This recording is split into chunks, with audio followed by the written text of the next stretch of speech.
Okay, Sistas fans, I mentioned this in the live stream on Twitter, in the Facebook group and whatnot, but yeah, Tyler needs to do something else, with the show. But let's be honest. Currently in season 5, already been filmed. I think they should either be wrapping up season 6 filming, or they could already be done with it. So I don't know. Let me just say, whatever I say, probably, if not, adds up to a hill of beans. Like nothing's going to matter what I say here. Sistas is still number 1, close to, if not exceeding, 1 million views per week. But as a fan since episode 1, just like with the haves and the have-nots, you reach a certain point in the show where it's like, okay, first season or 2, you let stuff slide. You point it out, but you'll let it slide because the show is still trying to find its way. But it's gotten to the point of being just downright ridiculous at this point, where it seems like a mockery of our intelligence. Sorry, my damn chair has been creaking, since last night. I guess something wrong with the spring in it. I don't know. But one of the posts I made last week, I pretty much talked about how after the first 20 minutes, basically after the scene at Karen's apartment, I just mentally shut down for a majority of the rest of the episode, aside from Lisa talking to Karen in her room and Zach and Fatima talking at home. But yeah, this episode was just another example of any characters non-related to the Karen, Zach, Fatima stuff are just a waste of time and space. And that's sad, because when the other 2/3 of your episode are a snooze fest, that's a problem. And given that season 6 is being worked on, again, if not finished, and behind the scenes photos and whatnot show a bunch of characters still around, and you're like, why the hell are they even here? Calvin, Preston, Q, Logan, that's just to name a few off the top of my head. But there are so many characters who are just a waste of space. I don't know what's going on. Like, I didn't feel anything for the entire scene where Q had all those people over at the house raiding the place to, the TV, microwave, food, to trade off for drugs. I didn't care. These two had over a season Maurice and Calvin had well over a season to get rid of Q, but they let him stay in the apartment. Now you're dealing with the consequences. Why the hell should I care about it? Why should I feel any sympathy? Then from there, you got the whole Q doing drugs while he's wearing the ankle bracelet, yet however, Q scoffs at him calling the cops because since his name isn't on the lease, he can't be booted out of the apartment. But what does that have to do with you illegally doing drugs while you're wearing that bracelet? How does that make sense? Then, of course, I did a 20+ minute video about the Danny situation. I felt the domestic violence cliffhanger didn't do it for me. I didn't feel bad for her.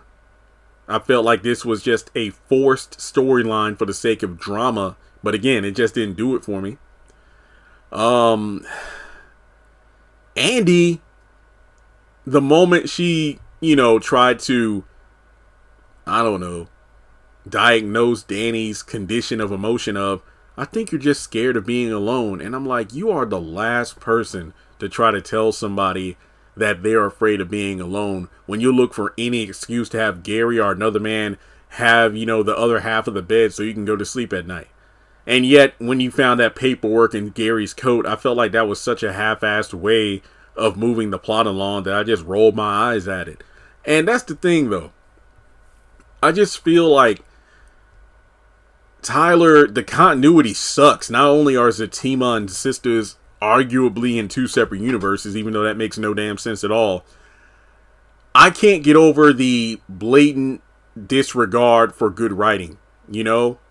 Mediocre writing is one thing, but when it's painfully obvious that there's no proofreading, it shows. Like, how many times has Calvin said, I will beat your ass again, or act like he's talking with his chest out to Q, when he was the one that got his ass whooped when he tried to start a fight a few episodes ago. Like, literally, even after that fight itself, Calvin was like, if I find out you had anything to do with Maurice getting arrested, I want to whoop your ass. And it's like, Q literally was beating your ass 30 seconds ago until Chris pulled him off of you. What the hell are you talking about, Calvin? It makes no sense. And I've said this countless times. Tyler giving people work, amazing. Dude should be given praise for that. Giving people opportunities when no one else will. But if you're going to keep these characters who have long outstayed their welcome because their storylines are no longer relevant at all, at least write good material. Q is the most forced down our throat storyline I have ever seen. This includes Justin still being in the haves and the have-nots till the tail end of the show. This includes, well, honestly, he's the best example of character who long outstayed his welcome, where it's like, you can tell that, look, I ain't going as far as some people. Some people are like, yeah, again, I'm only quoting what I've seen on the internet here.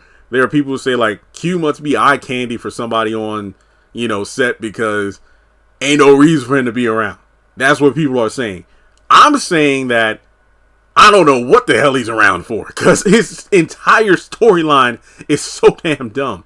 I said way back when he was introduced, oh, here's a good storyline for Maurice. Taking someone under his wing who had a similar upbringing, or Maurice sees a younger version of himself in Q.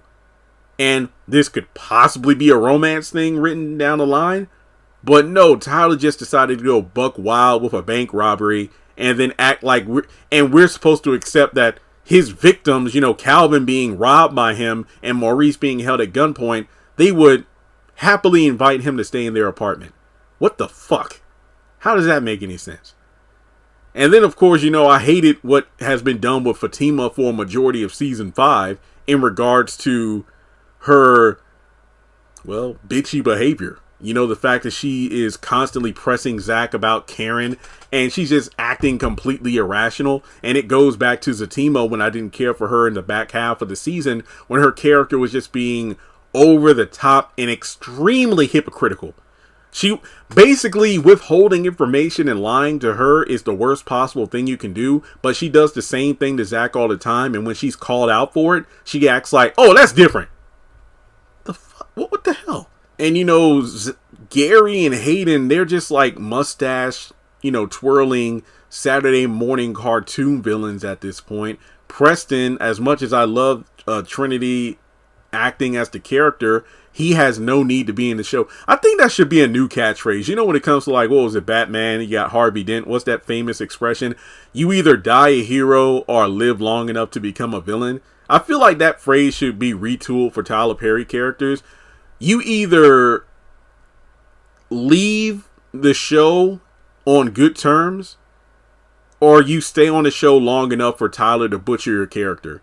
I feel, I probably had to retool that myself, but that's literally what it boils down to. Like, you could either stay on the Tyler Perry show long enough for people to want more, you get killed off, you get written off, or you overstay your welcome and you become yet another character who has their character assassinated by Tyler Perry.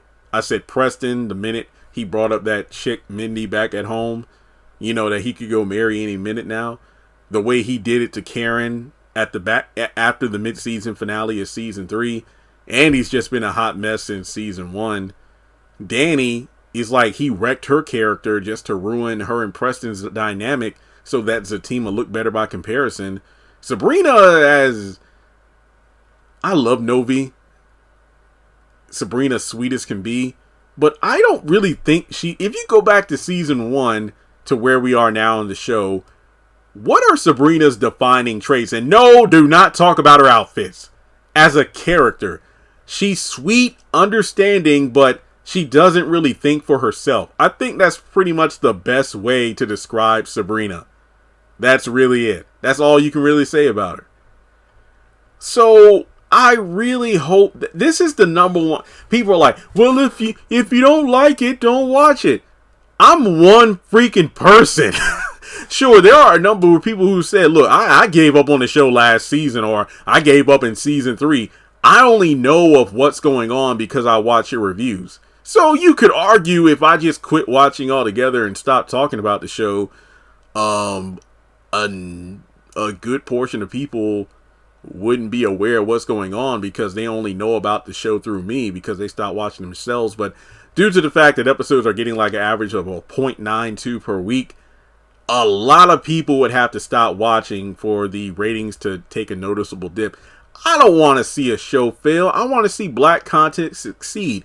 But when you got a freaking billionaire at the helm who's just giving the public mediocre nonsense, that's a problem. It is. I know the whole thing about certain project or, writers' rooms, but there are shows that do have different writers, but Sistas needs to be one of them, or at least have writing consultants. Zatima season 1, I could tell, even though it wasn't perfect, I can tell Tyler took his time with that. Even if he only wrote it within a week, I felt he gave it the time it needed. It wasn't perfect. There were some things I wish that could have been fleshed out a bit more. A little less drama, a little more character building. But I do feel like season 1 of Zatima, 10 freaking episodes, was better than all of Sistas so far. And we're coming up on episode 100 of that. But I do think Tyler really needs to work on the continuity, keeping characters around, but making sure they're relevant as opposed to filling up the 40-minute time slot. And just so many other reasons why Sistas needs to be fixed. Because it's becoming a mockery at this point of how bad it is at times. I'm still going to watch it because it's the number 1 show on the channel and I need the money. But it's what I do. And I don't work for Tyler Perry. I get paid by Google because, ad revenue. But I will say, I wouldn't talk about this show if I hated it. And I made that clear way back in the Pains on OWN. I stopped reviewing that show because it was so bad that my reviews, the episodes themselves were like, 22 minutes.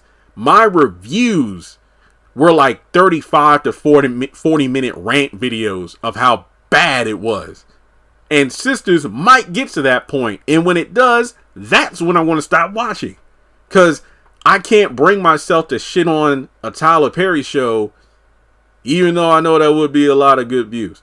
YouTube is my livelihood and my job.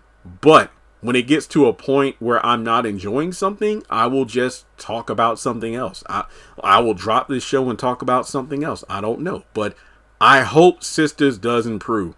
As opposed to sticking in drama for the sake of shock value like Danny getting smacked. I want better storytelling. That's it. Simple and plain. I think we at least deserve that as a fan base. We keep it number 1, but he's giving us like 4th grade writing. That's just me. So, I don't know. Some people just don't give a fuck. It's just a TV show.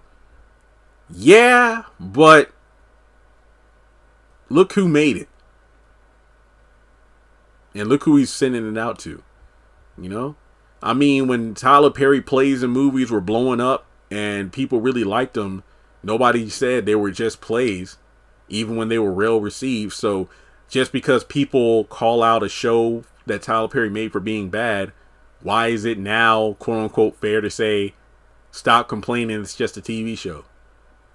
We deserve better, simple and plain. That goes for us, the fans, who keep the show number 1.